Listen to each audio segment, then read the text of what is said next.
Hello and welcome back to the Herefordshire Regimental Museum, and today I'm just going to take you through quickly our Cold War cabinet. So this is something you might not see in a lot of regimental museums, but we've decided to do this because now is the time we need to start remembering the Cold War. Obviously at the end of the hostilities in 1945 the new scourge on the world started, and that was communism, and part of our reaction to that was obviously the National Service Act, where we still had strong reserve forces at the time, where after you completed your 2 years of national service you went into the TA. And here we have an example of when guys joined the Herefordshire Light Infantry. But obviously as well, the main effort at the time, we had Northern Ireland going on with the problems there with the IRA and other forces, but also we had our commitments in Germany. So we had the British Army of the Rhine, also known as the British Army on the Rampage. But this is a representation of, we'll start with this one here, of a national serviceman in the Herefordshire Light Infantry. His medals here are the career pair. So this man has served national service most likely with the Middlesex Regiment, and he stayed on as you had to do your service within the Territorial Army for several years after your national service. So that is the 49 pattern blouse, the insignia of the Light Infantry, where you've got the green and yellow colours there, people can see, and the Herefordshire Light Infantry, and the green beret and the Man U Foresight cap badge. Obviously battle dress had its limitations, and by 1968 the British Army came up with DPM standing for disruptive pattern material.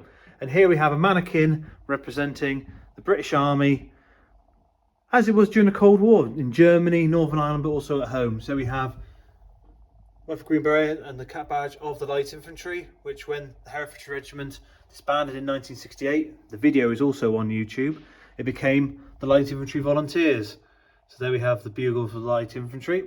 He's wearing a 68 pattern smock and trousers, which is quite mustardy yellow colour, which is quite synonymous with the 68 pattern, and wearing the 58 pattern webbing. This webbing might become a point of a video in another one. It was donated by a friend of the museum, and interestingly he's got a privately purchased quick lock buckle, which those of you who know the old 58 pattern webbing knows that was the original buckle was a pain. But working down the uniform, we have 68 pattern trousers, puttees and DMS boots. Working down the centre of the case, we have a Mark 6 Kevlar. Now Mark 6 Kevlar came in the mid-80s to replace the turtle helmet as had been worn during World War II.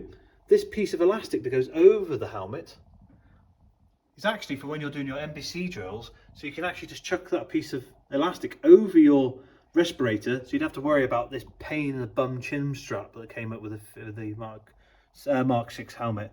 Moving down, we have a Light Infantry officer's helmet. Now this is for a field grade officer, so that's major and above if I remember correctly. But interestingly with this one, it is a sealed pattern. So it's actually the first ever one sent off to all the tailors to say this is the standard we expect. So that's quite an interesting cap. And moving down, we have more of our NBC. Now NBC standing for Nuclear, Biological and Chemical Warfare. We have things here like smock and trousers, a chemical bandage, which is quite rare, a head and neck protector, DKP 1 and 2 and detector papers, and gloves inner and outer. So that's the inner ones being the white cotton and the outer being the black rubber.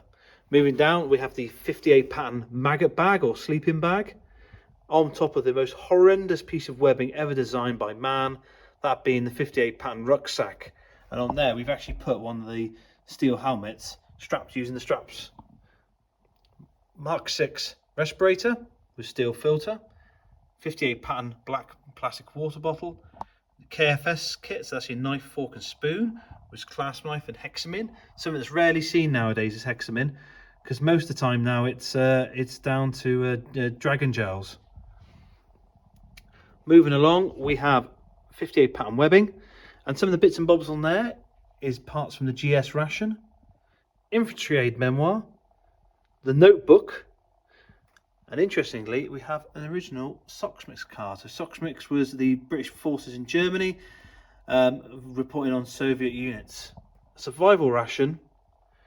And moving over here we have a GS ration. Now this has already been the subject of a video already on the channel, so you can watch that, myself and Andy tempting fate when we were opening this box. It had never been opened before. And a poncho roll with an entrenching tool half in here. There's all sorts of little bits and bobs here, but that's just to highlight what we have here at the Herefordshire Regimental Museum, one of our cases that you rarely see portrayed in other museums. Remember, if you like what you see, like and subscribe to your channel, hit the little bell so you get notifications when I do new videos, but also check out our other social medias, and we also have a podcast, A Walk in the Sun, where you can hear my dulcet tones even more so. So, that's all for now. Bye.